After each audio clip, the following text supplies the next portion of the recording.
All right, everybody's moving around. I enjoy Vienna very much. I'm very fond of your schnitzel. The sausages, we have these little Vienna sausages in the States, which are actually, I think they're grown in a vat. They're about that long, and they're in a can. So that's one of the things that I'm very fond of. So find the schematic. This is what I'm going to do today. It's not exactly what says in the title. I'm John Biggs, East Coast editor of TechCrunch. I literally just came here from Berlin. We had our Disrupt yesterday, and then before that I was in Poland, so I'm doing a full whirlwind tour of Europe. I think the next stop I'm going to go to Montenegro, Moscow, and then maybe I'll just live here. So, information, who is writer, realist, @John Biggs. That's my book up there. You can have it. It's for free. And if anybody wants my head, I can give that to you. Or you guys can download it. So who wants my head? I have my little heads. These are my heads. She's excited about the head. Grab it. And here goes a head over there to Dolph Lundgren and this guy right here. Perfect. So, find the schematic. And I try to mix these future things up every once in a while to make them more interesting. So this is what this is about. This is my dad. This is Robert Biggs. And as you'll notice, if I had a laser pointer, this would be really cool. But he looks kind of like me. We're both bigger now. He's got a pipe. He's reading Charles Ferlinghetti's Coney Island of the Mind, and he's drinking beer. And I learned multiple things from my dad, including a love of poetry, which is Charles Ferlinghetti, a love of beer, which is what he's drinking there. And apparently this was like an early selfie back when he was about 20. And he set up a camera and he took his picture in whatever this horrible looking room is. So this is my dad. And one of the things that my dad taught me, and I don't want this to be like some whiny TED Talk kind of stuff, like my dad taught me to love. He really didn't. It was kind of rough. What my dad did teach me was the desire to find the schematic. And what is a schematic? Back in the old days, before you had Best Buy, my dad did teach me to love. If he's watching this, I want him to know that. Back in the old days, you didn't go to Best Buy, you would order something called a Heath kit. And this is an amplifier that somebody built. And as you'll notice, all the components are there, everything's all laid out very nicely. But what you got when you bought the Heath kit is a case and a bunch of parts and a board, and you put it together yourself. And what was included was this delightful manual, which looks very charming. And it's not like our manuals currently that says, do not eat iPhone, do not place iPhone into body, don't put iPhone in water, and then that's it. It's 2 pages and like FCC rules, and then like a special note from Steve Jobs. Instead, you got this. Now, if you handed this to us right now, most of the people in the room would be like, I don't know what to do with this. This is nuts. And we could eventually figure it out, and we'd eventually burn things down and destroy ourselves, but that's all right. So this is the schematic. And why do I bring this up? I remember distinctly, we had these 2 Heathkit. I gave him my head, and he goes. It's a mess. We had these 2 Heathkit walkie-talkies, which you would talk to each other. They were horrible things. And Heathkit was not known for its high quality. That's not what they were known for. They were known for the fact that you could have really cool hardware very cheaply. And they broke. And I took it to my dad, and what are we going to do? These things are broken. And he says, if we open it up, we'll find the schematic. And I thought, wow, we're going to find the schematic. This is like, we're going to go to a mountaintop, and we're going to discover the true nature of humanity. We're going to discover the core of this walkie-talkie. But what he meant is, inside this walkie-talkie, he would have pasted this schematic, so you know what you're trying to fix. So, today, this was 50 years ago. 50? Yeah, just about 50 years ago. Since the 80s, I would wager, we haven't looked at schematics at all, period. Getting outside is outmoded, it's boring, it's unfashionable, nobody wants to do it anymore.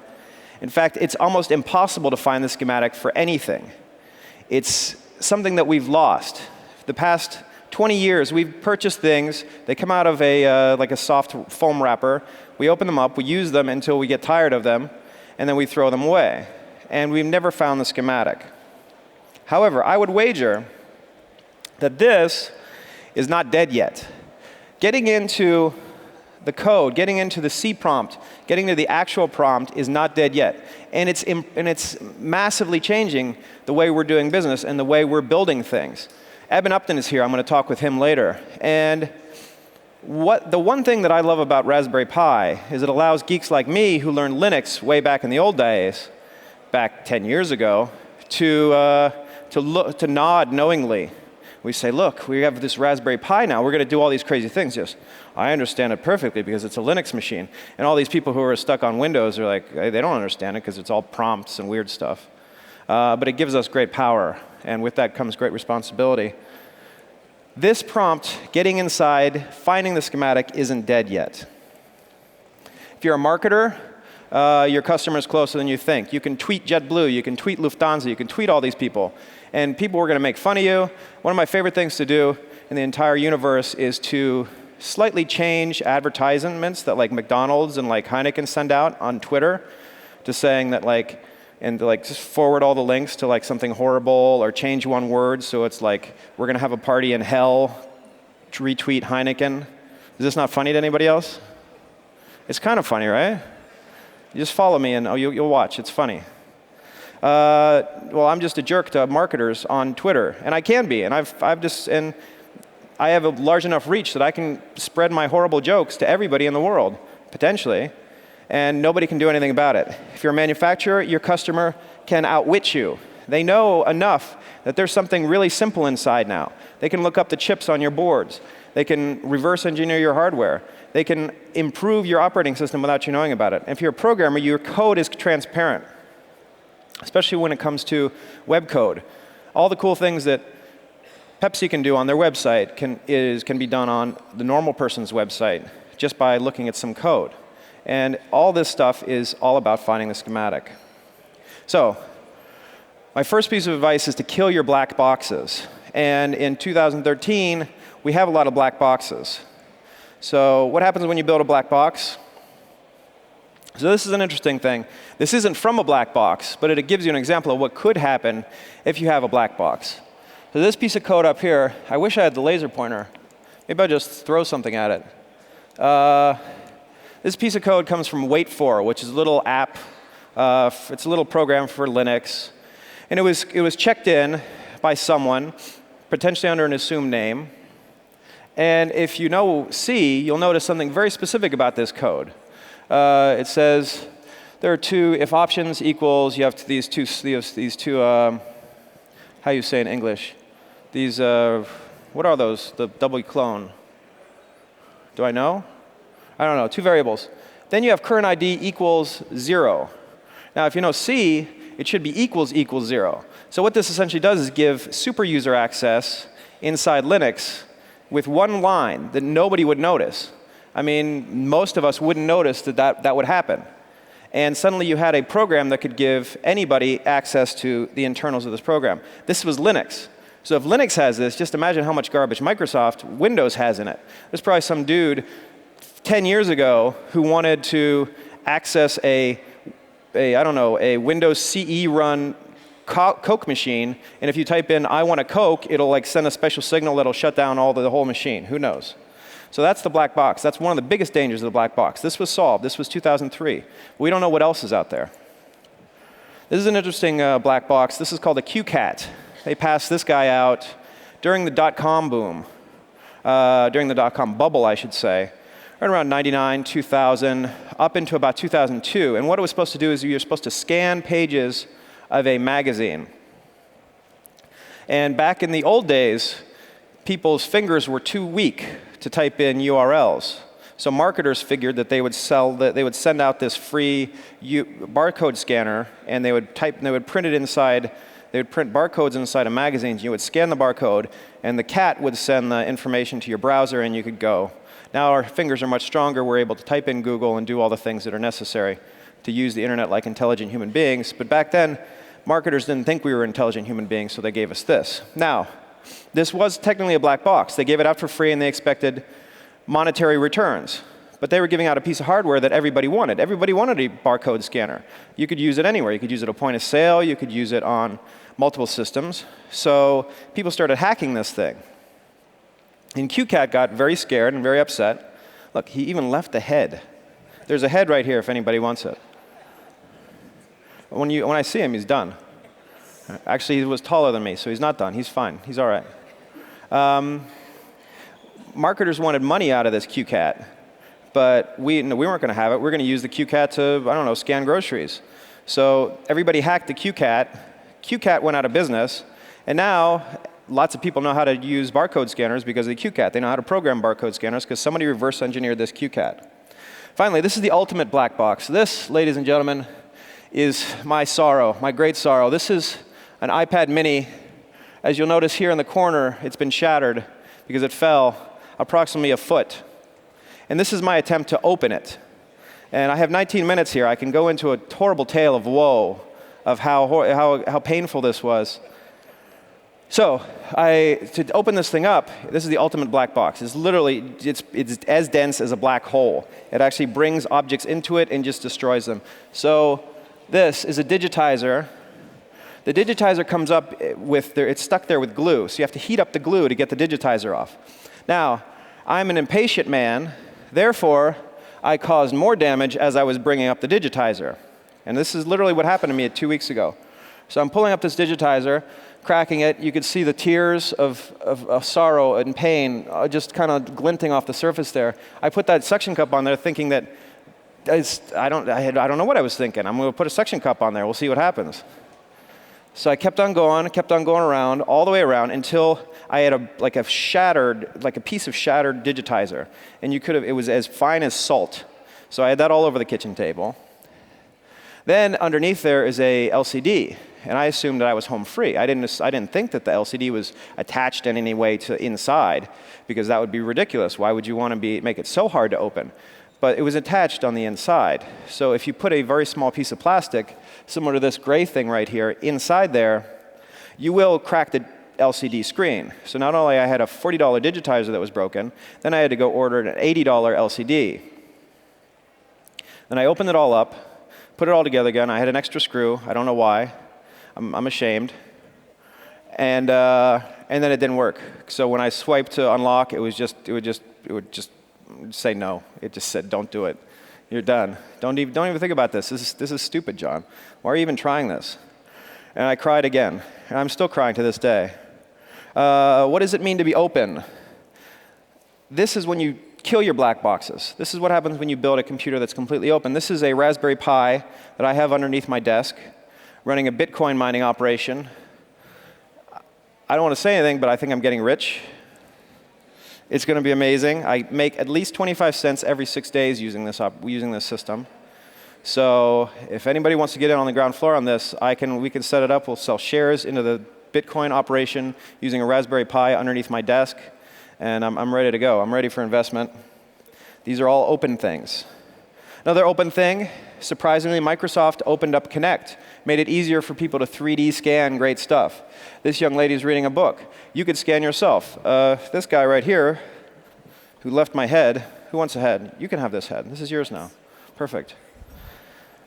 So my the thing that I printed my head with is open source. It's a RepRap clone, essentially. And there's so much great open source stuff out there.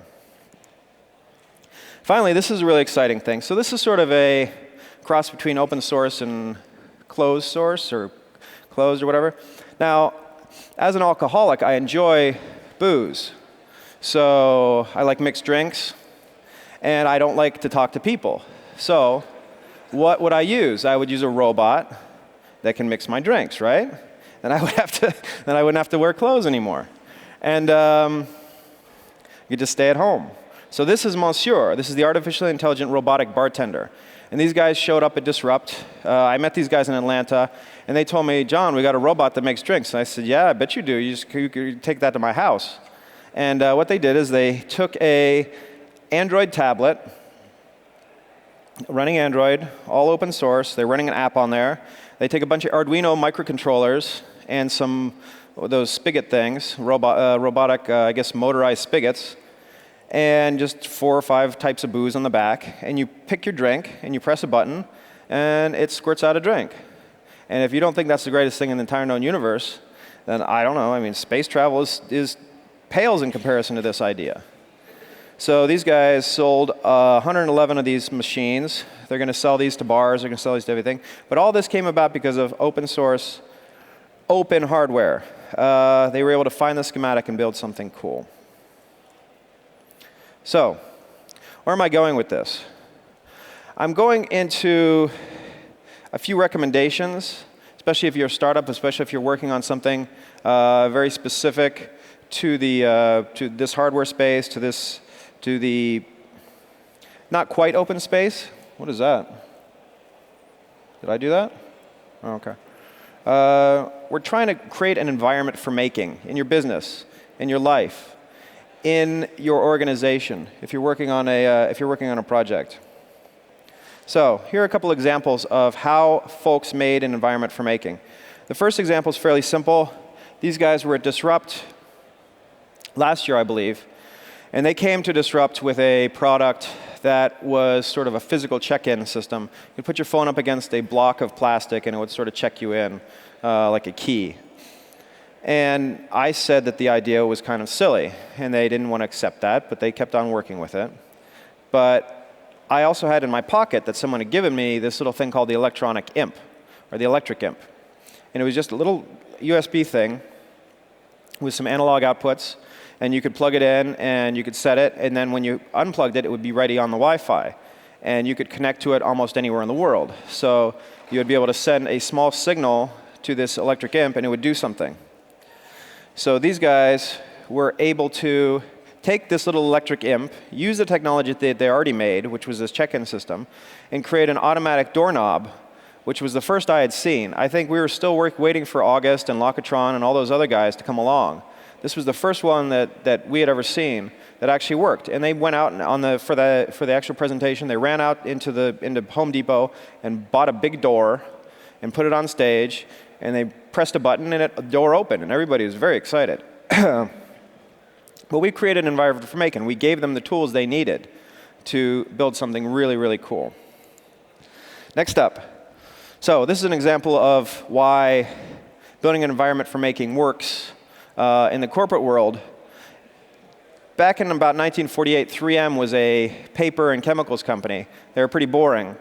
And in order to excite the boys coming back from overseas, they decided to give them 15% time where they could build any project they wanted. So these were a lot of scientists. These were a lot of guys who were coming back from the war, and they wanted to do something crazy because they were used to making decisions on the fly. They were used to doing cool stuff with the things that could explode, and they were also used to not listening to too many orders. So 3M decided that they would implement this. In 1974, this 15% time, this means they had 15% of their time, their 40-hour work week or whatever they wanted to do. In 1974, they invented the Post-it. And as we all know, the Post-it is today a very successful brand of paper that sticks to other paper. However, 1974 was miraculous. And 3M has consistently done this over the years, and they've consistently innovated on paper products, which is pretty much the most boring thing in the entire known universe. But they've done it. Finally, this is Quicken Loans. Now, if you've ever been to a abandoned parking lot where there's a body of a dead dog and maybe like holes in the ground and menacing people approaching you, then you've been to Detroit. So Detroit is probably the worst city in America, bar none. If you want some real like disaster porn, if you want to set like a full-on zombie movie, you could literally set it in the middle of Detroit. You could have zombies running around. You could have actual people killing each other. Like a Fight Club scenario could happen in downtown Detroit. The police would take 2 hours to get there, and everybody else would just watch until it was over. So it's the worst place in the world. It's getting better. It's getting far better than it was even a few years ago. And how is it getting better? Quicken Loans is there. So Quicken Loans used to be outside of Detroit. And what Quicken Loans has done, Quicken Loans sells mortgages.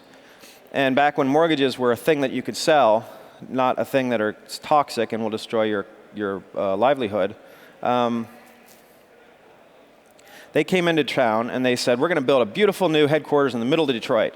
People have done this before. Chevy tried to build like this this sort of company town inside Detroit, and what they ended up building was 2 huge skyscrapers with huge walls around them. So that's really a welcoming sight. If you're a Detroiter, that's exactly what you want to see. You want to see this arcology with armed guards surrounding it in the middle of your town. It's a very heartwarming message sent to the city of Detroit. So instead of doing that, they just bought a bunch of buildings. So Quicken Loans bought almost every building downtown. And it would be equivalent of like some dude just coming in and just buying out downtown Vienna. It's almost impossible. It seems impossible, but you can do that in Detroit. And what they've decided to do at Quicken Loans is turn themselves into a startup incubator, B, a startup cauldron, which is what I like to call a company that sort of builds its own feature set internally and spins those out into businesses that eventually sort of help the mothership do its processes properly. And C, it's also become an innovator. So what they do is they have a special floor where they have a bunch of stuff on it. They have a bunch of computers, Raspberry Pis, hardware, gear, stuff that you wouldn't normally expect to see at Quicken Loans. And they tell people that they can just go down there. Now, selling mortgages on the phone and processing mortgages is the stuff of my nightmares. I would never want to do that. But these guys do it. And when they get bored, they send them downstairs and say, hey, you hang out and you can play with some robots and stuff, and that's cool. And people really enjoy that. And it is helping them. It's making them a software company versus just a mortgage seller. That's what creating an environment for making is all about. So, how to do this?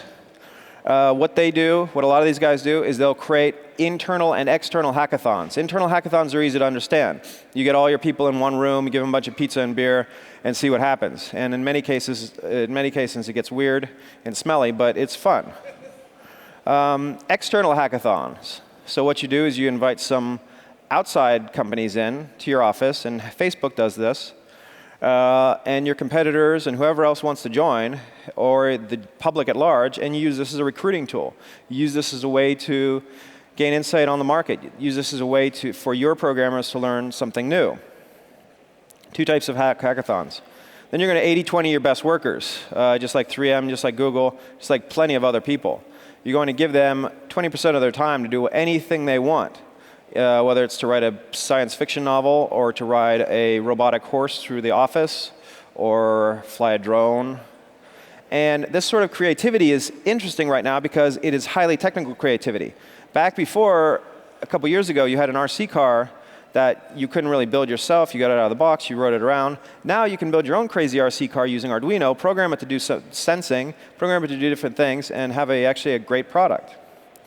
Publish your source code when you can. The guys at QCat did that inadvertently when people hacked them, but eventually someone's going to hack you, and that's the way to do it. And use the tools makers use. There we go. So, in this case, you're going to build a maker bar. And I've seen a few of these around the country so far. And the vast majority of them basically use what you would expect. They have a 3D printer in there. They have Arduino boards. They have books. They have pieces of information that are very, very valuable. All this stuff's online anyway, so you don't really need to fill out the maker bar.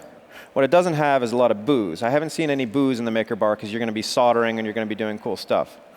Now, does this seem a little bit infantile? Potentially, yes, because you're just basically playing with stuff. But the cool thing about the stuff that we're able to play with now is that it's actually fairly complex. It's actually fairly complete. It's actually really, really interesting and useful in many use cases. 3D printing gives designers a new way of seeing the world.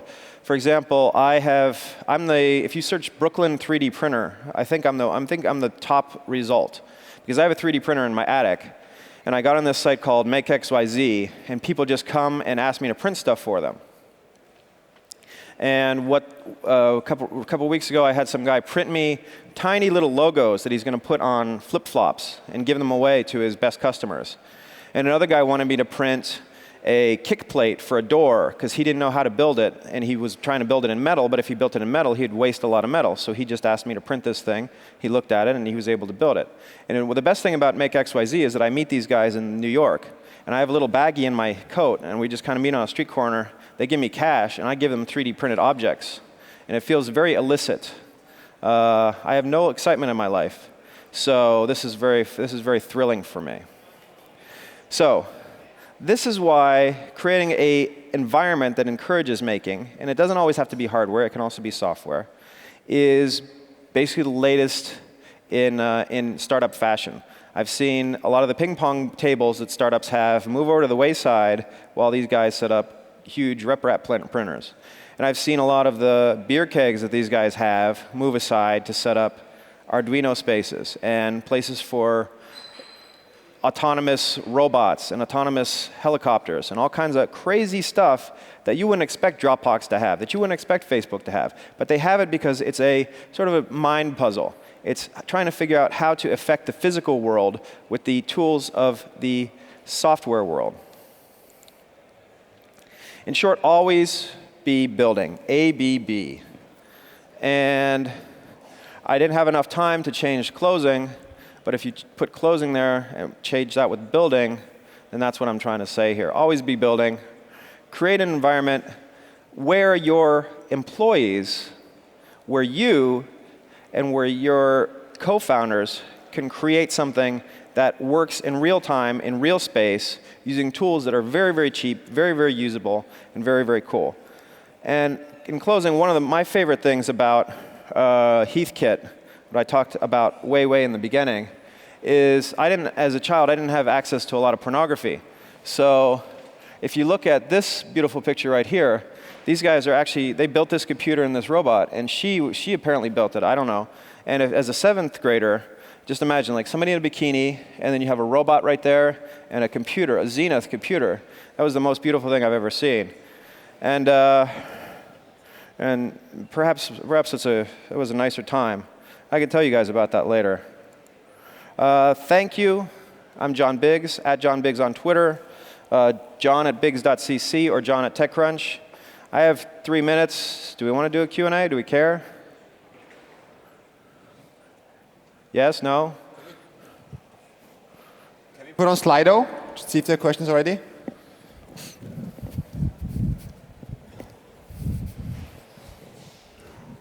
Hi, John. I'm Johannes from Shallow Water, and we are trying to get a lot of hardware and software components together to bring basic needs good to bottom of the pyramid consumers.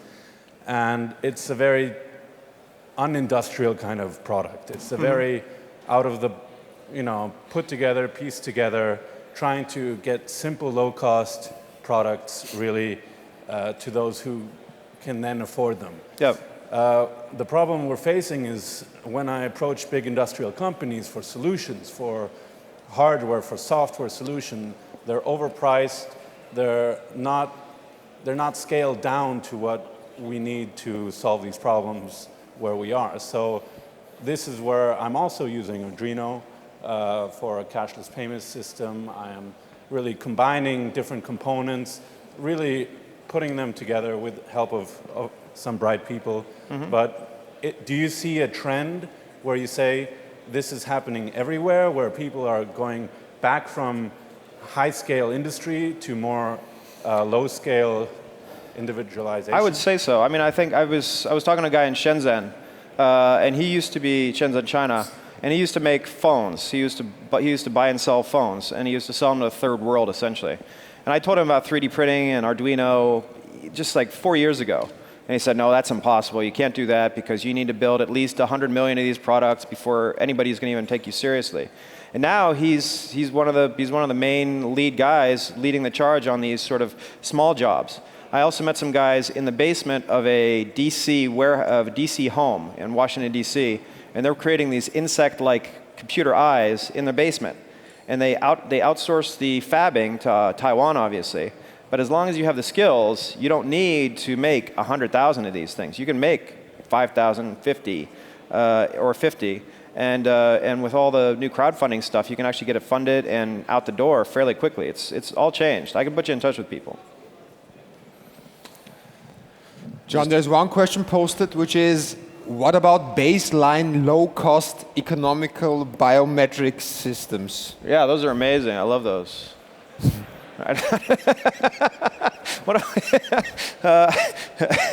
How to best fund a maker bar. This should come out of your R&D. This should come out of your R&D. It could come out of your, potentially out of your press budget. See, the other thing you could do is you bring journalists in. A lot of people want us to do like TechCrunch cribs. And if we go into your crib and it's really boring, then we're going to be like, this is a stupid crib. We're not going to do this. But if you have a maker bar, so this could come out of the PR budget. This comes out of your R&D budget. This comes out of your employee improvement HR budget. And you could even pull a little bit out of your training budget. You could also kickstart it, or I don't know, ask your mom. Who knows? All right, is that good enough? Well, there's one more. How best to fund the maker bar? We got that one. We got that one. We got that one already. You got it. All right. Okay, Yeah. you skipped it. Any more questions? What's the coolest Arduino? I'm horrible at Arduino. All I do is burn myself with the soldering iron. I'm going to get better, I guess. I'm sorry. I apologize. All right, then before we go into the break, just one announcement. We will start at 4:10 with the first session with the guys from Y Combinator. So you want to be back there. And unless you have final words to say, I will close the session and say thank you very much to John Briggs. Thanks, guys. Thanks a lot.